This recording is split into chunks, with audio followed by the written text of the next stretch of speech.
this real estate discussion. So with that said, maybe to kick us off, with the COVID-19 outbreak has come some increased business and economic disruption and uncertainty, and it's really impacting the commercial real estate industry. So with that said, now that we're 9 months in, my question for the group is, what new strategies have you employed to weather the pandemic and to take advantage of some of the opportunities in your various roles? And Brett, maybe we'll kick it off with you. Sure. The pandemic obviously took us all by surprise.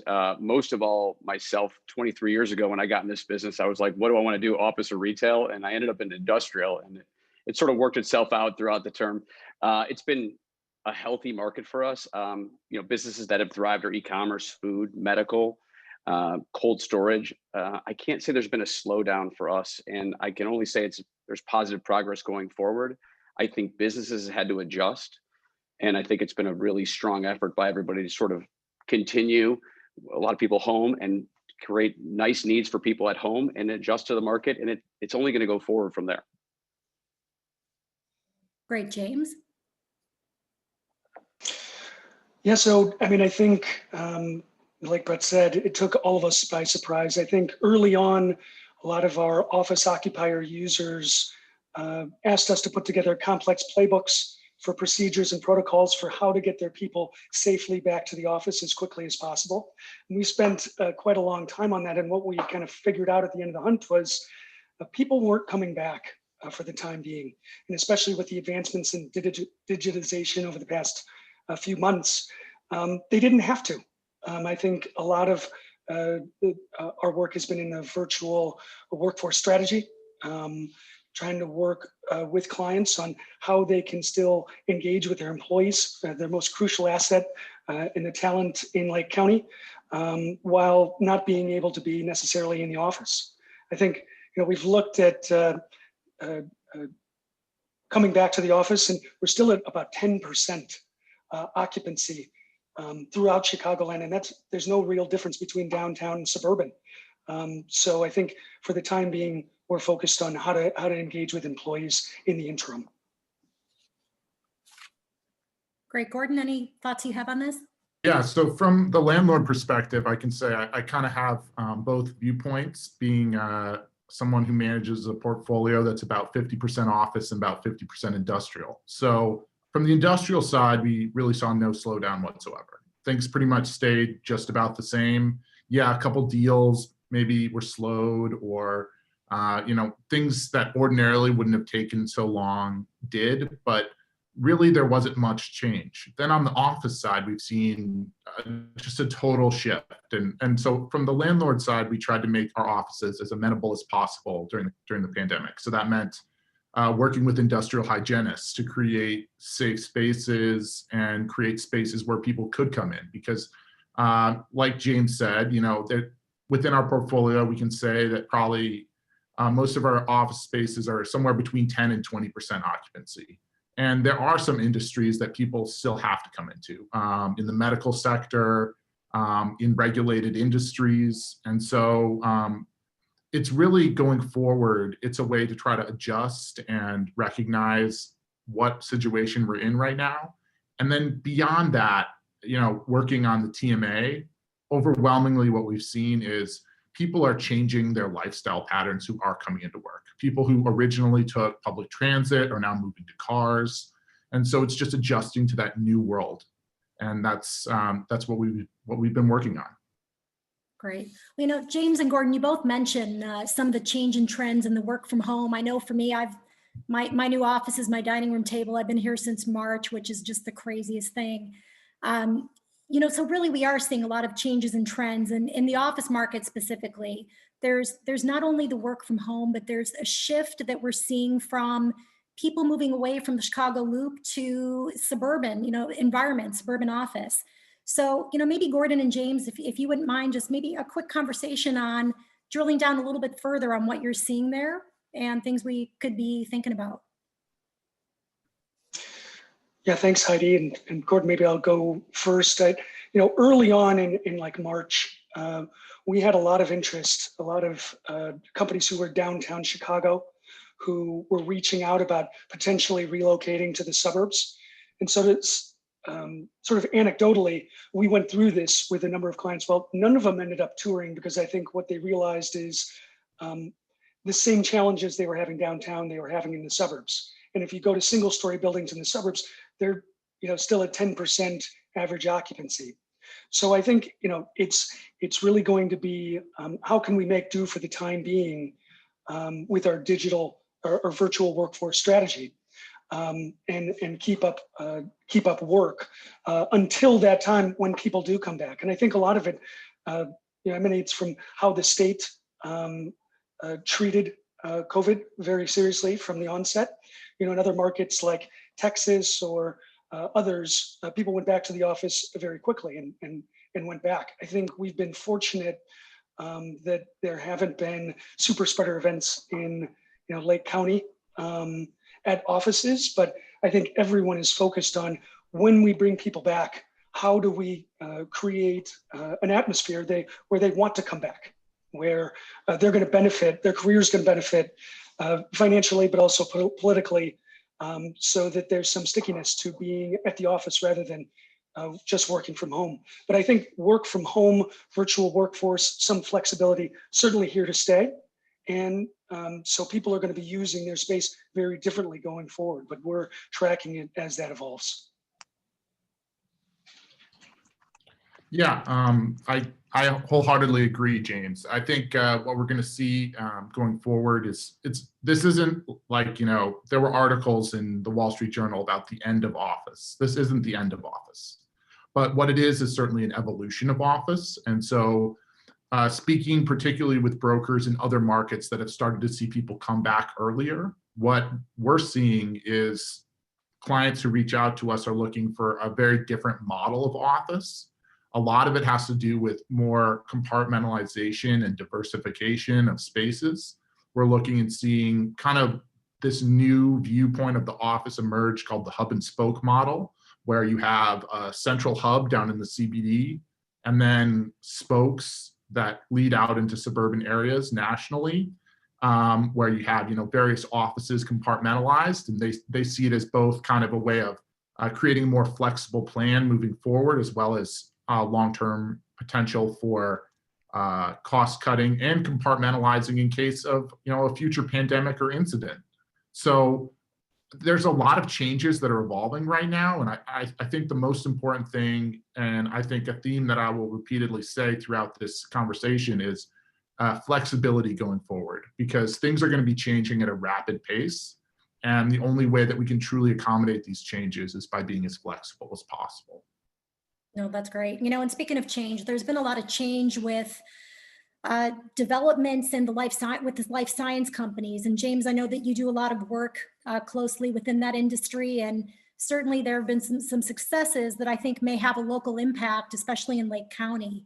Maybe you can share a few thoughts as it relates to what you're seeing within that industry and that sector.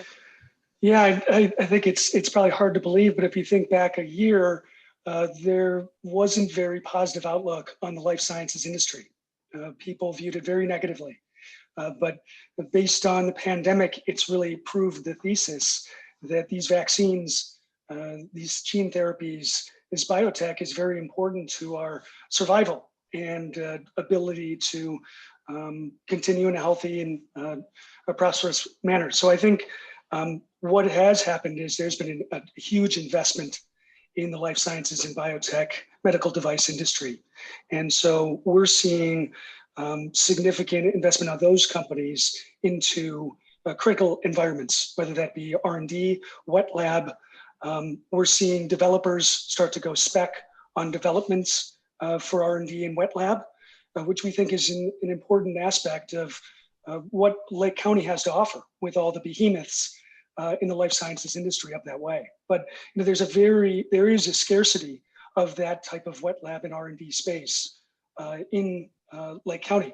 And I think in the coming months and years, we're going to see more of an investment so that we can keep those companies who are here investing in Lake County, as opposed to going to different markets and investing there. Great. Thanks for that, James.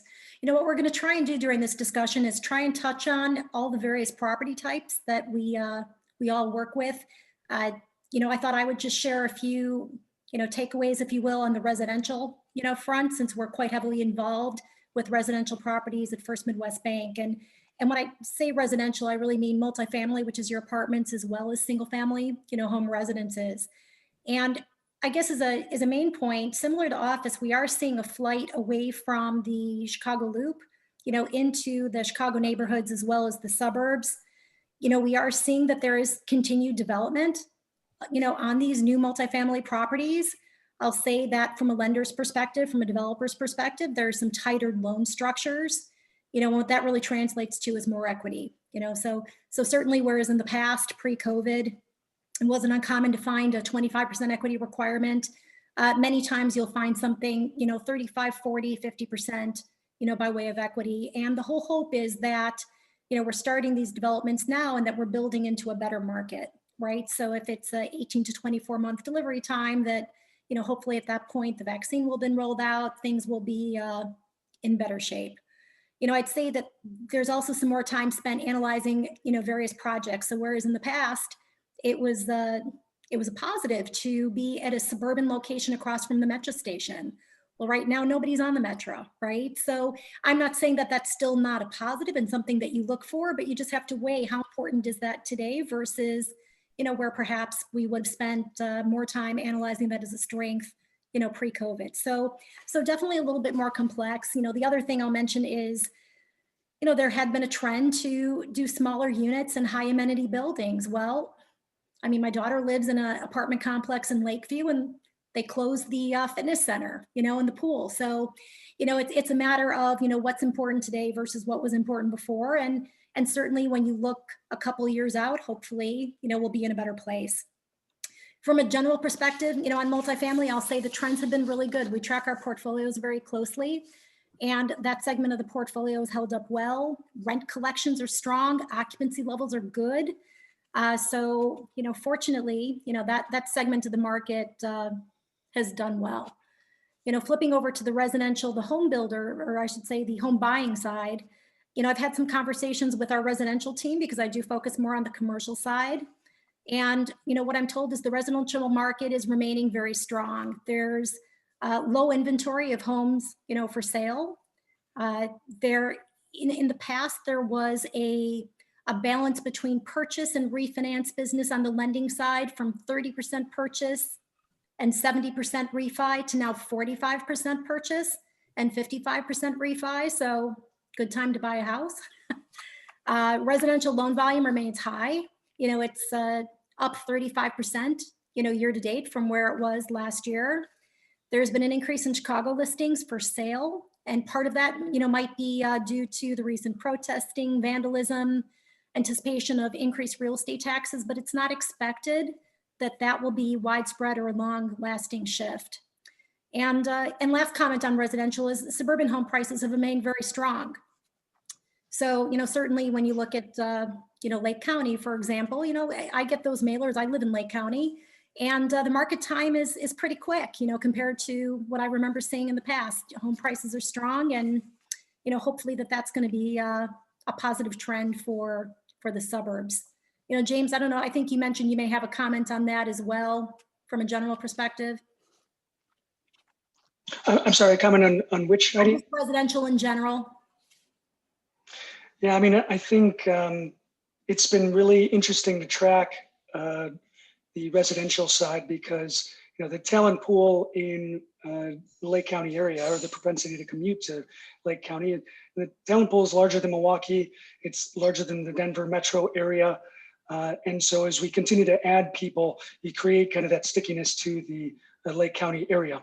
And that's what we're kind of looking for. I think the other thing is just the community as an amenity to the workforce. There's an economic impact of these employees, but there's also investment that you're going to have more retailers around there. You're going to have other services that they're going to benefit from the additional population growth.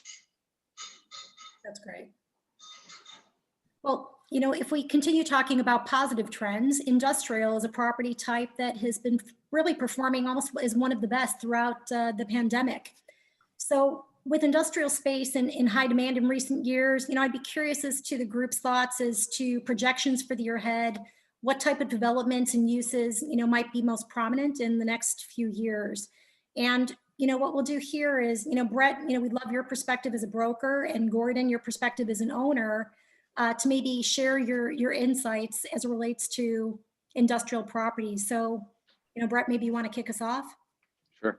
We've listened to all the analysts and we've talked about everything going on, but I mean, there's real runway here. We see this never kind of slowing down. I think there was a real buzz term, which was just in time for years. And now it's sort of just in case. That's kind of the new buzzword for COVID, because people are basically talking about that when you ran out of paper towel and toilet paper and stuff, Amazon and the big Target, et cetera, and Walmart are now pushing on their vendors to say that can't happen again. We have to have sort of backup, and some of them are actually making redundant facilities to even make up for it. Even if they never use that, it's got to be sitting staged and basically ready to go. So that pandemic sort of panic doesn't happen again. 2018 and 19, I'm parlaying on what James was saying earlier, was pretty good for industrial. I know there was sort of a slight in office in Lake County. Industrial was still remaining strong, but it actually got a lot stronger as the COVID came along. There was about a 60-day blip, and then everyone sort of repositioned themselves, as I mentioned earlier. And what we're seeing, as I mentioned earlier, is just we're seeing freezer cooler. Medical is the really big one. Life sciences, as Jim mentioned, it's on fire. We were fortunate enough to do a deal with Abbott of 255,000 square feet in Gurnee. They're putting out 40 million test kits a month out of that facility alone, and hired roughly 1,500 to 2,000 people in about 60 days. And I know Lake County Partners really helped in that, getting that ramped up really quick. Other things that are helping us right now is we've done deals with Pfizer. We also Medline. So there's sort of two sides of the medical. You're dealing with the actual pharmaceuticals themselves, and then you're dealing with the medical devices. Obviously, PPE changed everything. The push of masks, the push of all the products that are needed, the hand cleansers, et cetera, that has been ramped up. That everyone feels might be a hair of a bubble, where they're not sure what's going to happen to all this PPE product once potentially COVID goes away or there's a vaccine. So there's still a little hesitation on people's parts to kind of continue to pack that in. But as long as the fear is still there, they're going to keep pushing that product out. Right now in space, we're down to about 4% vacancy throughout the market. And it's really just a positive ramp from here. Yeah, so covering the industrial sector from kind of, I'd say about 70% of my business comes from the landlord side, and only about 30% comes from the occupier side. Nationally and regionally and in Lake County, the industrial market has been a safe bet for landlords, and a lot of it's due to high demand and easy financing. So it's been pretty much a safe bet from both the finance and the investment side. And so in Lake County, the market has been hot.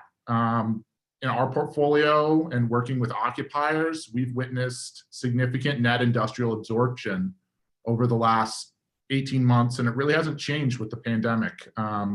Currently, we have the lowest industrial vacancy rate that we've ever had in our 140 years as a business. So industrial's doing strong. Still, although it's a bright spot, we currently have around 2 million square feet of industrial space that's coming onto the market in Lake County. So that definitely gives us some pause where we sit there and say, we could be going into a bubble. Traditionally, Lake County hasn't been a big box distribution hub. That's been primarily more of a sector for kind of Chicago's south and west sides, or other areas regionally. And so although e-commerce supply chains need last mile to function, we are definitely tepid over the market as a whole. Now, that doesn't mean we don't think industrial is going to do tremendously well going into the future. We just think that there's the possibility that big box retailers and big box distribution centers might be overbuilt. We think on the medium and small side of the industrial sector, we've seen the tightest market ever, and there hasn't been new supply built. And that's where we see the most growth coming in over the next 5 to 10 years. We object.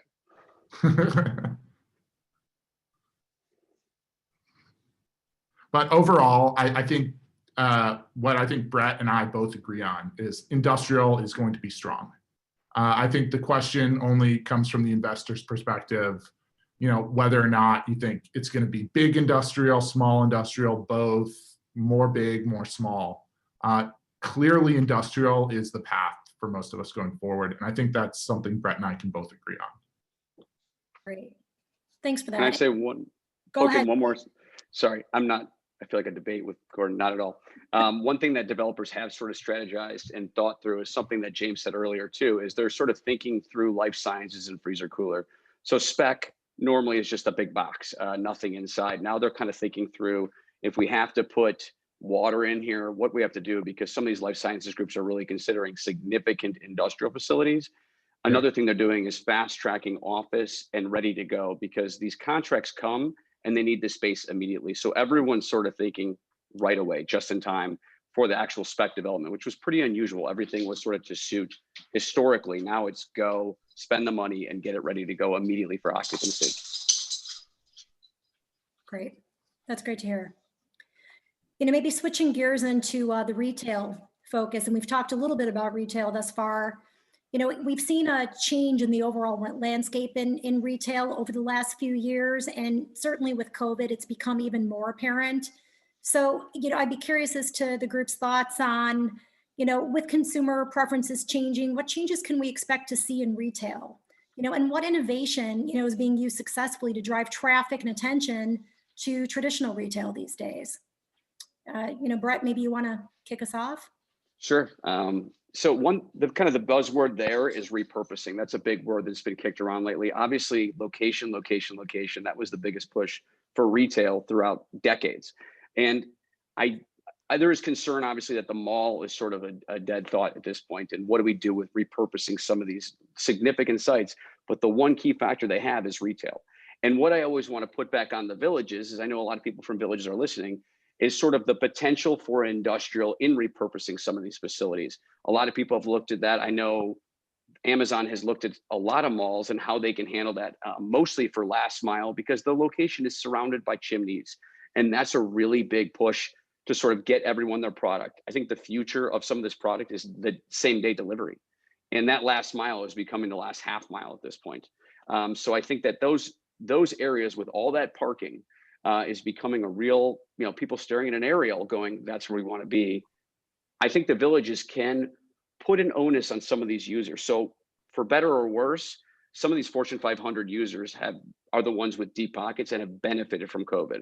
Some of the small businesses have been hurt, but these big companies, you can put a little more onus on them in the sense of giving them these great locations that you historically have not wanted them because you don't want these ugly industrial buildings, and creating sort of a nicer image with these buildings, better landscaping, better everything, to sort of create a different village infrastructure to get jobs, put people there, and actually get your product that same day. I do think that's sort of the future of some of these retail malls that aren't going to succeed as these giant boxes anymore. And we feel pretty good about it. I mean, as long as everyone can adjust and be nimble or flexible, as Gordon liked to say earlier, and I think there is a future there. And I think they will be full. Yeah. Go ahead, Gordon. Yeah, so I certainly agree with Brett. This is something that I think we're in 100% agreement on. I mean, I struggle not to be gloomy as a property owner and as somebody who works with semi-retail buildings that unfortunately over the past few decades, we've, as a result of the allocation of sales tax, have really over-incentivized the zoning for retail growth. And so as a result, in Lake County, pre-pandemic, we already had far too much retail. And even before the pandemic, we were working within some of our properties in Lake County and had scaled back retail and actually transformed some of our buildings into industrial. And COVID-19 accelerated this, and it shifted our society in a way that focuses more on e-commerce than traditional retail. So as a result, now we have way too much retail in Lake County. So going forward, we still have a lot of hope though. Our management team has worked with experts, and there's a lot of folks in the market that really understand how to do conversions, how to go forward, and how to change and adjust and be flexible. While we've seen some of this take place within our own market and other markets, we've seen conversions from malls that have changed their malls into medical uses or experiential uses going forward pre-pandemic. We've seen a lot of changes going and shifting, as Brett talked about, distribution centers and warehouses that are going closer, last mile or last half mile. And then we've also seen some redevelopments into retail, or from retail into multifamily. And that's not always in Lake County, but it's in some other sectors of the market. And ultimately, what truly gives me hope in Lake County is we're blessed with a lot of municipal staff that are very educated and experienced and ready to tackle this challenge. As a landlord side, we work with municipalities all the time, and both post and pre-pandemic, behind the scenes, some of the conversations we've had with municipal staff has demonstrated that many of our villages and towns and cities understand this. They understand this problem, and they understand we need to change for the future. And so as a result, I'm really hopeful moving forward over the next decade that Lake County and its municipal governments are ready to tackle this challenge. And I think that we are, as a community, in a much better place than a lot of other areas nationally, because I think we have the flexibility and the knowledge and the understanding to make these changes. That's great. James, anything to add to those comments? No, I think they covered most of it. I think it is about, flight to quality, and the right sizing of retail. Retail's not going away, but just think of it. If we were forced into a situation where who didn't know how to order online before the pandemic? Show of hands. I mean, I think every one of us has been forced to change how we experience retail and purchasing. And so I think that's going to continue. And I think the adaptive reuse of some of these malls, some of these retail to medical to even office, there's a lot of old retail out there that is just not the right size for what consumers are looking for nowadays. Great. Well, I think that the one sector of the market that unfortunately is struggling even a bit more than retail right now is hospitality. And I thought I would just share a few insights on what we're seeing at First Midwest Bank across our portfolio. And, really the hospitality sector has been, I would say, the most heavily impacted segment of our portfolio. It's probably no surprise. We have seen a difference, though, with regard to performance of various types of hotel properties. So, for example, the full service hotels certainly had a more challenging time staying open. During the beginning part of the pandemic, they had a higher cost structure, so those tended to close, whereas the limited service, while certainly they experienced dips in occupancy, they were able to at least stay open for that period of time. The extended stay property type, which is one that we are active in as well, has actually fared very well. So relative to the traditional hotel, extended stay has actually done okay. I would say earlier this year, many of our hospitality clients did take advantage of the SBA PPP program, the Payment Protection Program. I'm sure a lot of you have seen that and heard that, not only in the hospitality sector, but many of our clients, many of their tenants, have taken advantage of that, which has assisted them in staying afloat, covering payroll, and buying time to get into a better market. So, I would say that, the hospitality sector is going to be slow to recover, if you will. I think that it's going to be better understanding the change in travel habits. Perhaps once the vaccine comes out, things will start to shift. But we're unfortunately looking this as a longer term recovery, as opposed to something that, you might see a quick change as soon as the vaccine gets rolled out. So just some general thoughts on the hospitality industry. Certainly the government has helped that segment quite a bit, with PPP for those that have taken advantage of it. And that's just some takeaways on the hospitality front. So kind of as we get closer to a close here in our conversation, we've talked about a lot of different trends and things we're seeing. I'll say that when COVID first started happening in our team at the bank and my commercial real estate team, I put together a task force and said, all right, it's going to be a matter of time that, we're on the other side of COVID, and we want to position ourselves and start thinking more strategically as to what we could do now so we could take advantage of those opportunities when we get to the other side. So with that, I was hoping that maybe as a group here, we can kick around some things that the suburban municipality should be thinking about. What can they do to think about becoming, more business friendly, attracting more people as they perhaps may be evaluating a move to the suburbs? What type of strategic things, might we be able to think about that would offer some guidance or advice or just some general thoughts? And Brett, maybe I'll have you kick that off. I think if I think of the sort of Lake County and the villages as a whole, the only advice I'd give is to sort of maybe look at the process of getting companies in, the construction, and try to shorten that process. I think that what we've noticed on industrial is that speed to market is everything because everything's contractual based. So I do think that some of the processes internally, not to the fault of anyone actually in, but have been in place a very long time and can probably be sort of finited down to a shorter process to get people in, to actually get permits, et cetera. And I also think be a little more open, maybe look at the aerial, because we're certainly doing it, of your village, and then looking for holes. Because I've had direct conversations with villages and saying, where are you open to alternative uses? And alternative use doesn't always mean 36-foot clear, horrific gray box. Nowadays, we fortunately get to work with Amazon quite a bit. They're doing stuff in lower clear.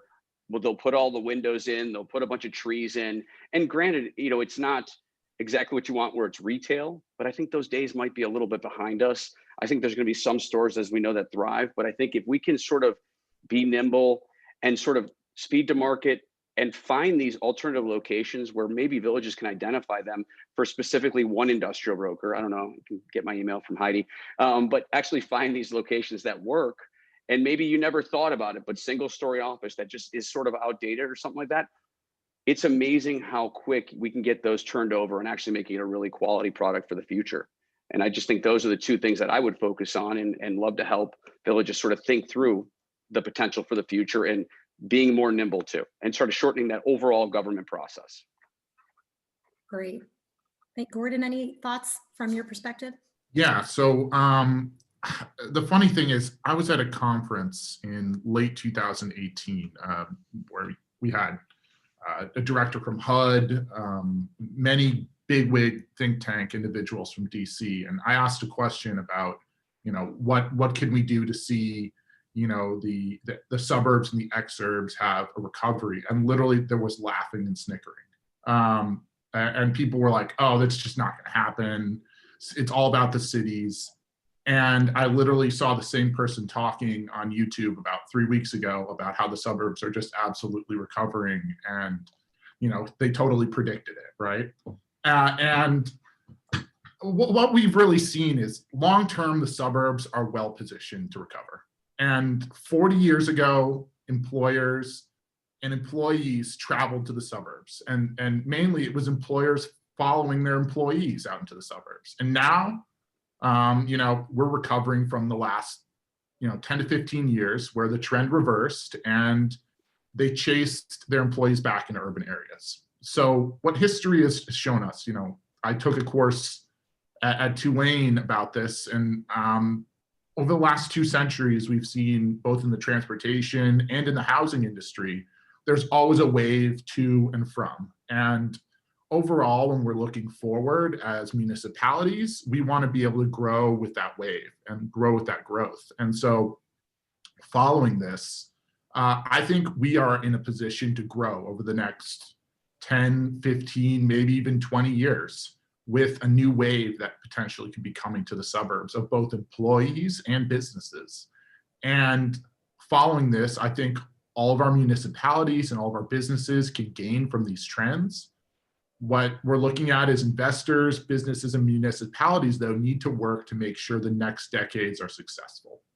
And there are really 3 things that I see that are going to drive success. And the first thing is being flexible. There's going to be just so many changes that are going to occur over the next 5 to 10 years. And we have to be proactive to facilitate those changes. And some of them could be zoning changes. Some of them might be code changes. Some of them could be changes that we can't even expect, unknown unknowns. And so we have to be able to adapt to that. The second thing is we're going to see an increase in housing options that are going to need to change. And they can be for both millennials and even Gen Z. I mean, I'm a millennial, but I'm old these days, right? 30 is, the new 40 to the Gen Z crowd. So we have to look at what do millennials and Gen Zs want when they're moving out to the suburbs. And a lot of these are multifamily options, as well as a smaller lot and different residential property types. And then I can't say enough, Brett is totally right that we need to streamline permitting, approval, and react to the pace of change. Things are changing, and this isn't the world it used to be. And to adjust to that business network, to adjust to people's needs, we need to be flexible and be able to facilitate that at that speed of change. And so therefore, as a broader community, we have so much to look forward to.